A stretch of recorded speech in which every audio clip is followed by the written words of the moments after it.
Hello everyone, thank you for joining us today for the Gigaspace's Transactional Cross-Site Data Replication webinar. The webinar will begin shortly. We're just waiting for all the participants to join. Your patience is appreciated. While we wait for additional participants and just to fill the time, a few brief updates about Gigaspace's upcoming activities. Gigaspaces will be hosting a meetup on Big Data on OpenStack tomorrow at the San Francisco Cloud Mafia, and we'll be holding another webinar on July 3rd on the topic of extending Chef to manage the entire application lifecycle. Also, stay tuned for additional meetups in New York and the Bay Area on the topics of big data, cloud and PaaS, OpenStack, and more. You can find more about our upcoming events at gigaspaces.com/upcoming events or cloudifysource.org/participate. At this time, I'd like to present our host for this webinar, Dwayne Philpy. Dwayne is the Technical Account Manager at Gigaspaces who has expertise as a software architect, developer, and consultant. Dwayne has more than 25 years of industry experience developing high-performance distributed systems for several industry verticals. In his current capacity, he works with Gigaspaces customers to design systems that leverage the benefits of space-based architecture and cloud computing. Joining Dwayne will be special guest panelist Yuri Shaulko. Yuri is the CTO of one of the leading independent commodities trading companies. He is responsible for development and enforcement of strategic architecture, design, standards, development tools, and technology platforms. Yuri is originally from the Ukraine. He has worked for the past 22 years in a number of financial services institutions in technical roles in retail banking, major credit card providers, and investment banking. Our agenda for this webinar: Dwayne Philpy will begin with an introduction to data replication and its challenges. He will then present real-world use cases and then take a technical deep dive on how to achieve fully transactional cross-site data replication. Then Yuri Shaulko will present their customer story and how they used Gigaspace's technology for their data replication needs. We will then open up the session for some questions and answers. So without further ado, I would now like to welcome Dwayne, who will be leading the webinar.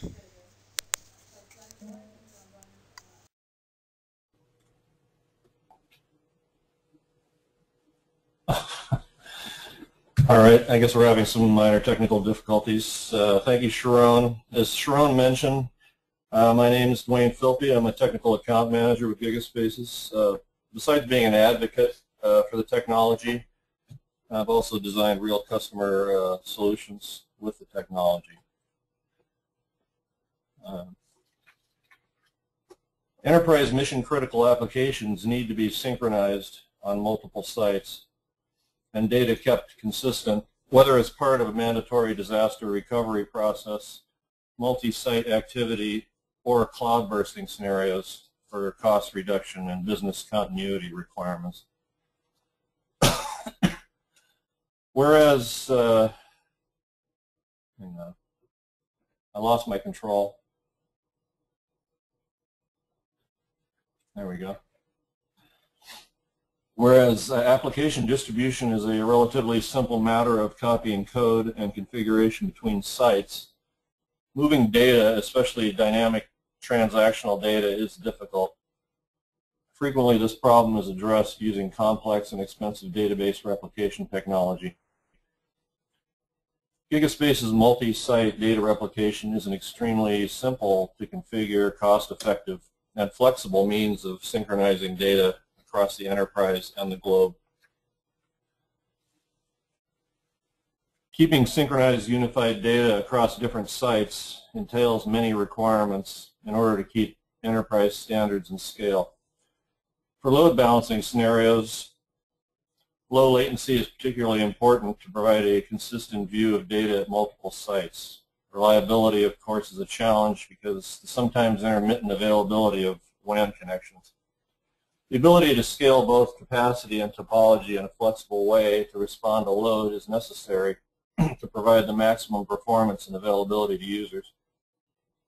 Consistency is the name of the game, and maintaining consistency across relatively low bandwidth and relatively low reliability WAN links is a challenge.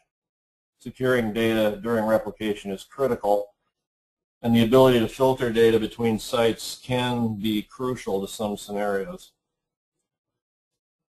Due to the application of Gigaspace's proven in-memory clustering technology, all these challenges have been met, along with other capabilities you simply can't find in any other product. ZAP multi-site replication is based on ZAP, Gigaspace's in-memory data grid product. ZAP is a clustered technology that is transactional and horizontally scalable, and that operates at in-memory speeds. ZAP presents to clients via several APIs, reliable in-memory data storage areas, and parallel computational power that span multiple machines in the cluster. Imagine several such grids distributed around the globe or enterprise. The ZAP multi-site replication feature synchronizes data between them. Now we'll address the specifics of the product functionality and configuration, including general and detailed use cases. ZAP data replication can be used both by conventional existing apps that don't directly exploit the power of the grid, and by applications written and hosted by ZAP. Tier-based or conventional apps can use the grid either by Gigaspace's native APIs in Java, C#, or C++, or via APIs such as JDBC, Memcached, and JPA. Applications written for the ZAP data processing grid essentially get replication for free via a simple configuration step, since they are by definition already storing their data in ZAP. For non-ZAP applications, the only code change needed is the mirroring of data to the ZAP data grid. By mirroring, I mean duplicating all CRUD operations with the data tier. The ZAP data grid is fully transactional and can participate in XA distributed transactions with another data store. Another alternative is to use the data grid mirror capability, which produces asynchronous right-behind alternatives to the pictured architecture. In this case, the data grid decouples the application from disk-based storage entirely, providing high performance and avoiding distributed transactions. In either case, once the data has been written to the grid, all that is left is gateway configuration.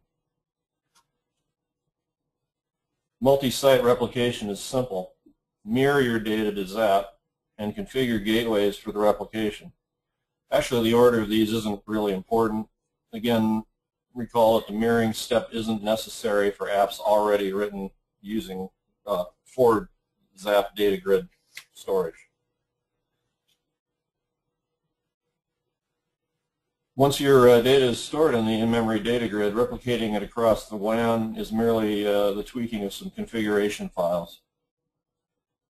As you can see, gateway configuration is a matter of naming each site and associating communication ports with the names. Sources of data are called delegators, and receivers of data are called sinks. Custom filters can be installed at delegators, and custom code for conflict resolution can be installed at sinks. Data is transferred reliably, obeying transactional boundaries from delegator to sink. Data is collected into bundles for efficiency. Bundle size and transfer rate are configurable. Bootstrapping allows a site-to-site copy of all data from a remote site, presumably for initial load or as a recovery from a long service interruption. Once bootstrapping is complete, normal replication begins per configured topology or topologies.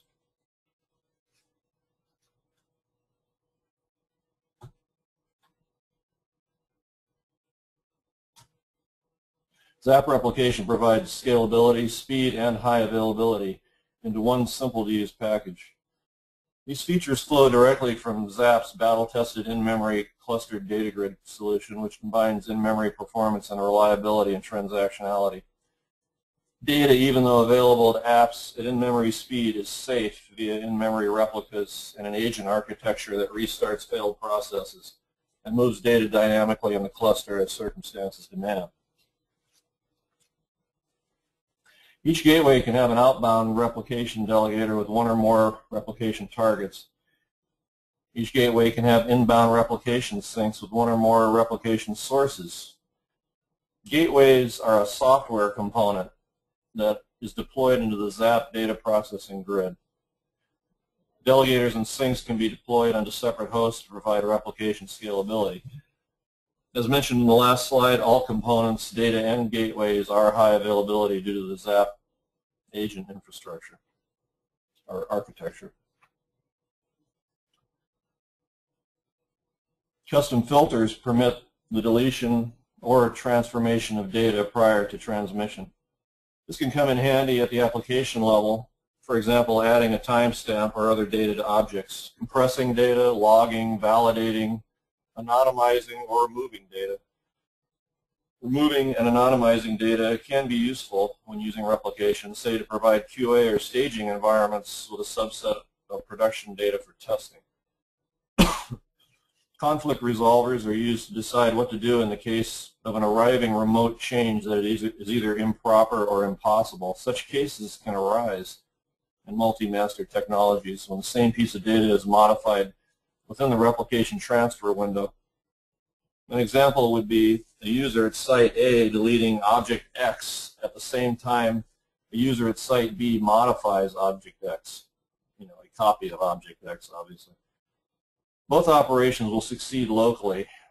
Site A will receive a replication packet telling it to modify object X, which of course it just deleted and no longer exists. At this point, Site A can decide to abort replication, override it, causing the object to be written into the local grid, or modify it prior to overriding it. Such heuristics must be designed carefully, as inconsistencies can arise. By default, conflicting replications are aborted or ignored. New in ZAP 9 is the ability to reconfigure gateways at runtime without system downtime. Prior to version 9, gateway reconfiguration required a grid restart. Now in a load balancing scenario, an entire new site can be added and bootstrapped without causing downtime in the pre-existing sites. Alternatively, if the WAN connection between two sites becomes unreliable, traffic can be rerouted through a third site, again without downtime.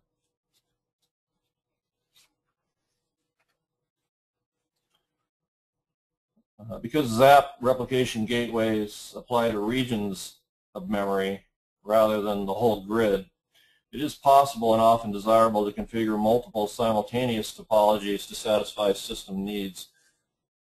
A common use case is supplying reference data applications while at the same time replicating transactional data. Applications often have the need for quickly accessible read-only data or write infrequently data, in addition to transactional data that represents the system state. Often, it's desirable to update all sites with a common set of read-only reference data without disturbing ongoing transactional activity.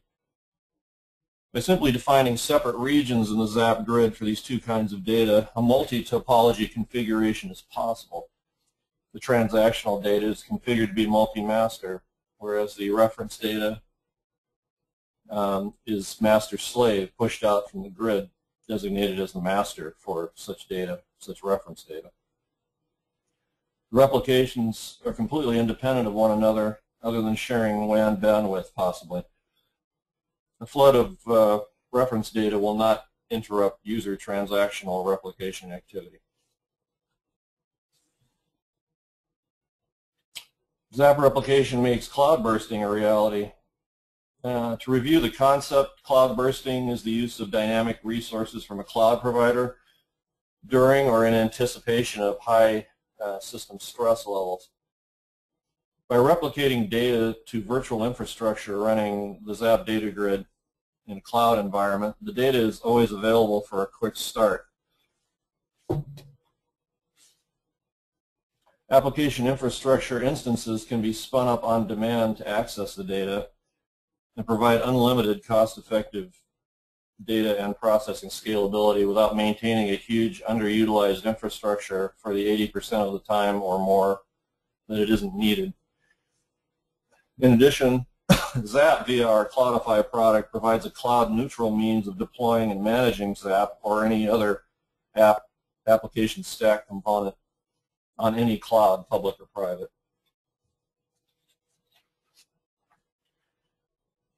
As mentioned in a previous slide, filters can be used to provide data to internal systems for testing, in addition to filtering between sites as needed.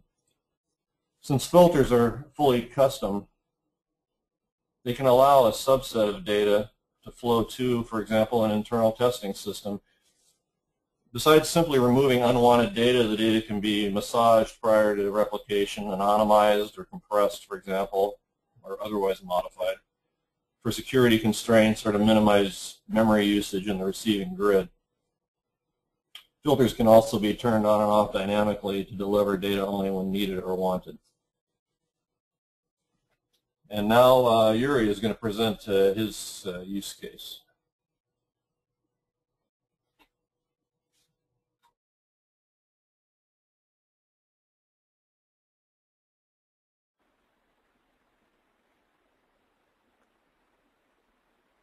Hello everyone, my name is Yuri Shelka, and at the moment I'm patiently waiting for control to pass to me. Probably will take a few seconds more. Okay, so let's go back to the previous slides. So first I wanted to introduce my company and actually show what the problem I'm trying to solve. So, working for a commodities trading company which has lots of offices.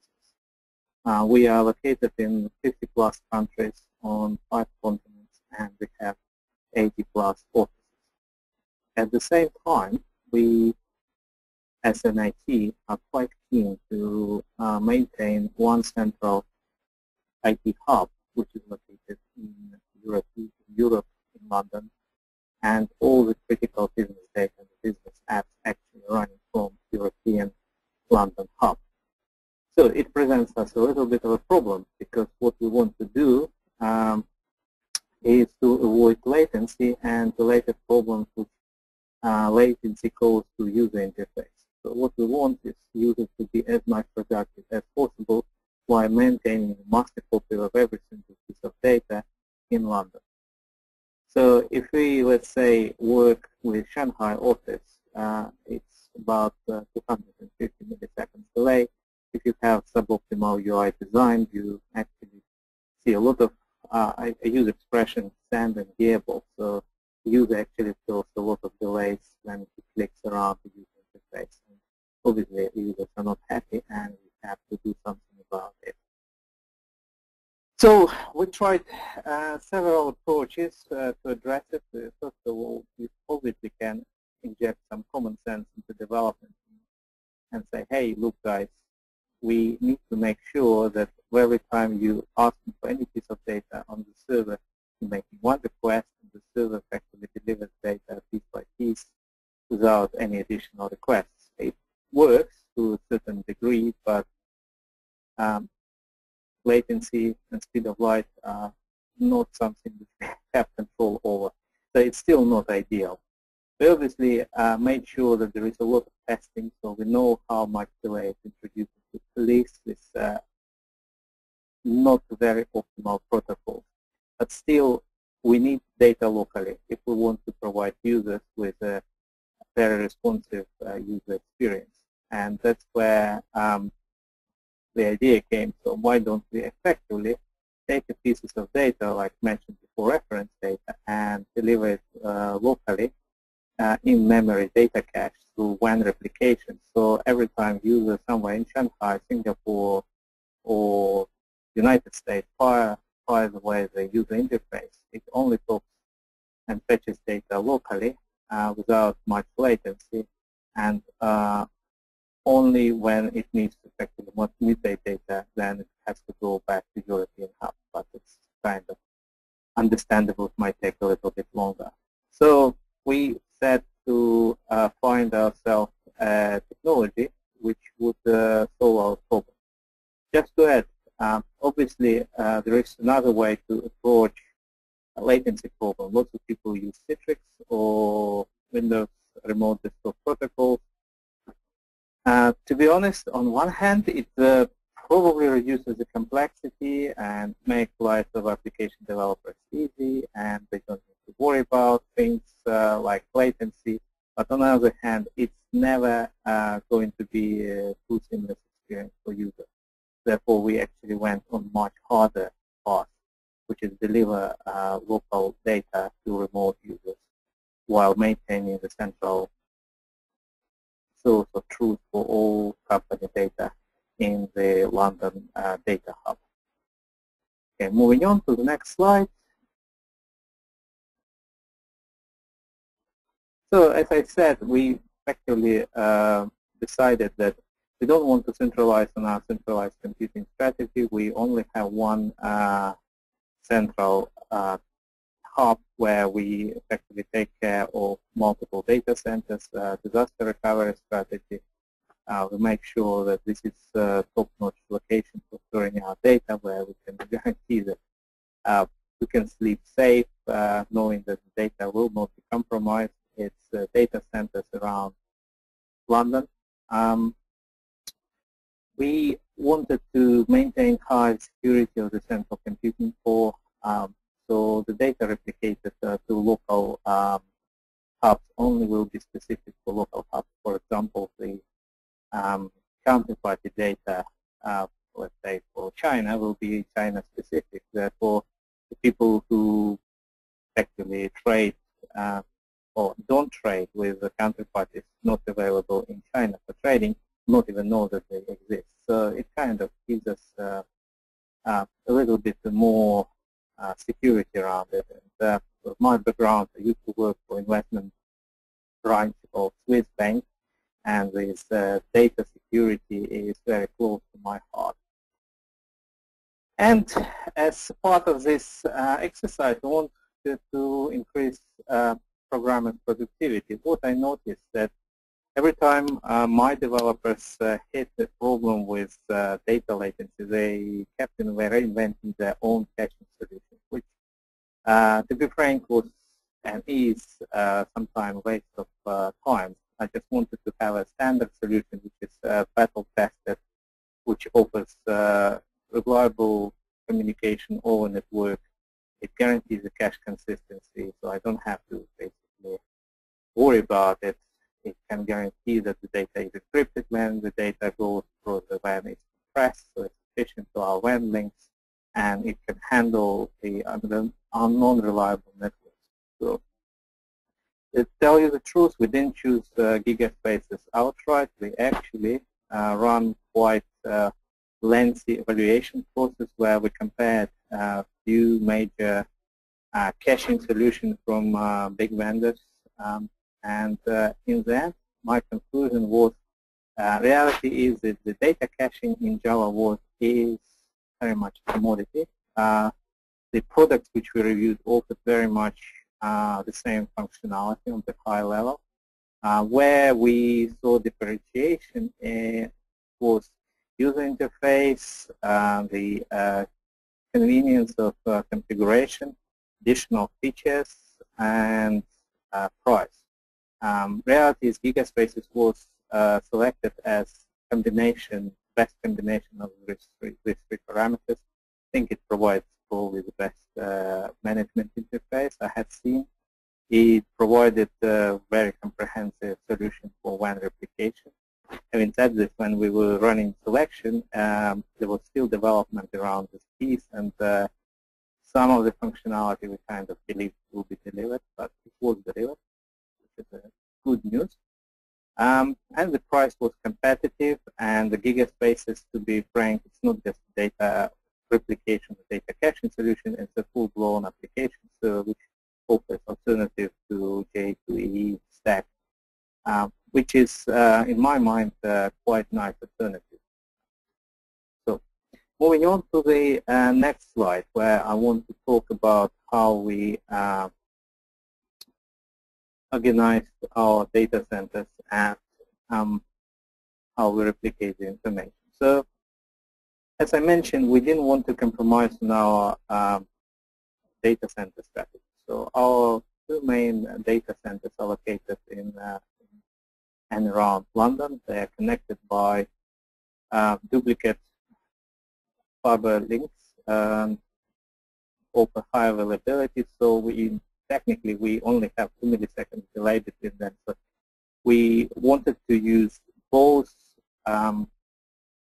both data centers or both sets of equipment which we choose for to run gigaspaces as an active mode.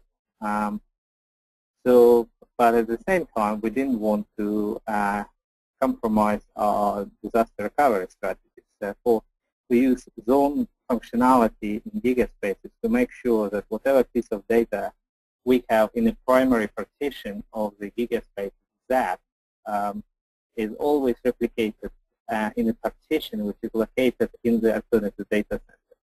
Therefore, if we lose one data center, what all will happen is ZAP will get switched to use alternative partitions available already in memory in the surviving data center, and we will see no interruption in the service.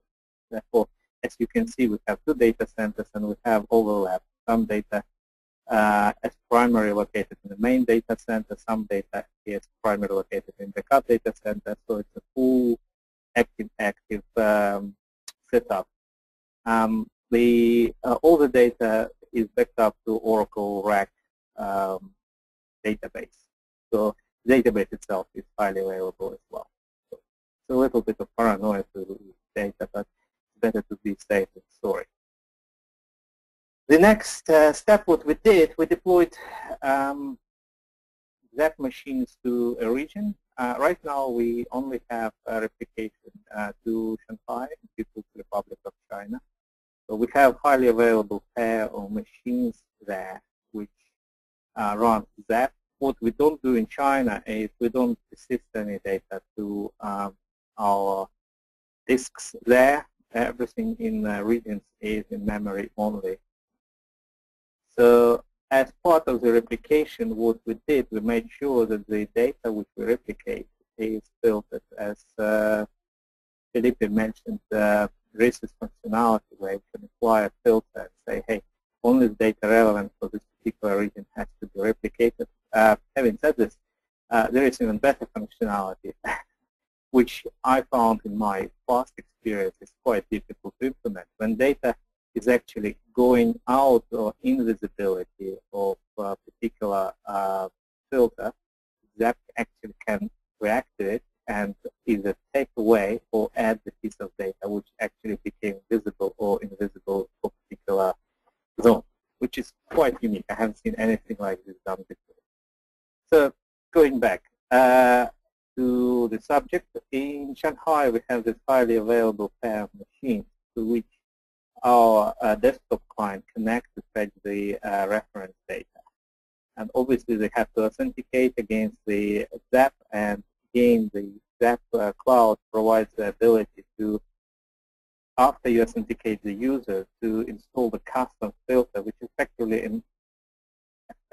enforces users' rights to particular pieces of data. Therefore, if you're not supposed to see particular counterparty, it will be just filtered out, and it's very similar to Oracle label-based security functionality, which is again quite nice, but it's all done in memory, so it's a fairly fast implementation.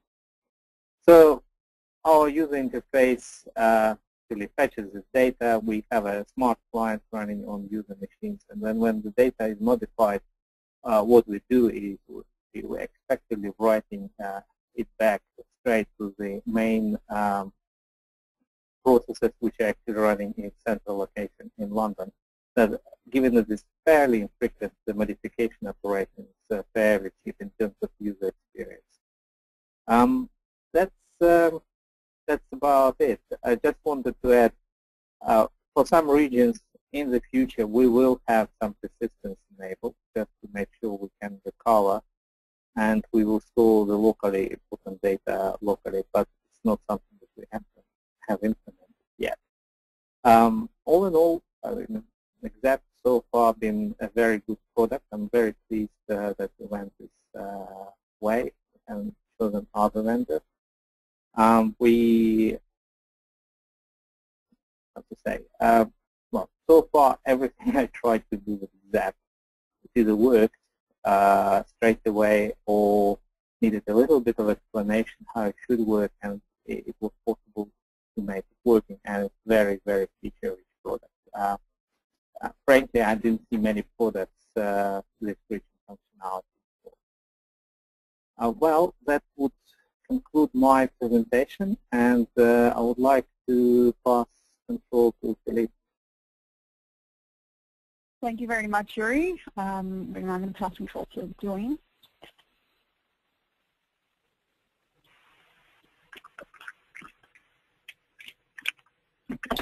Okay, right. Thanks, Yuri. That was great.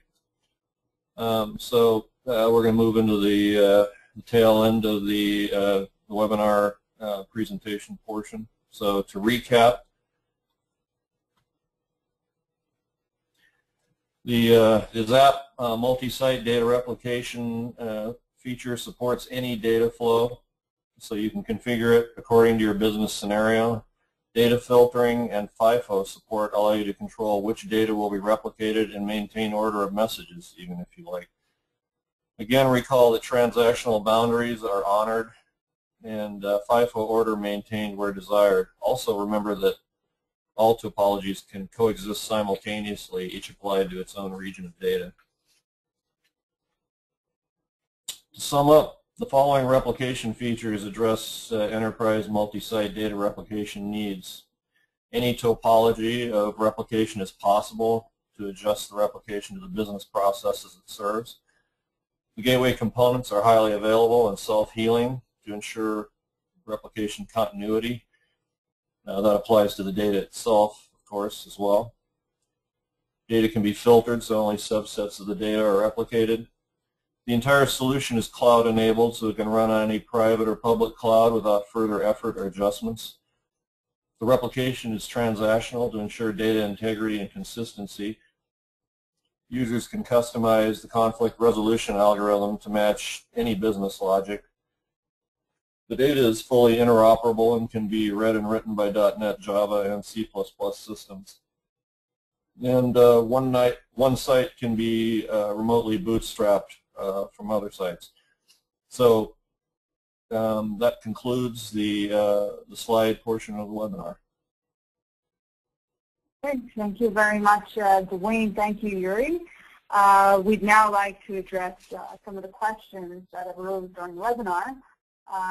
So our first question is, you said data was stored in memory. What happens during a log disconnect? Can the replication queue overflow memory?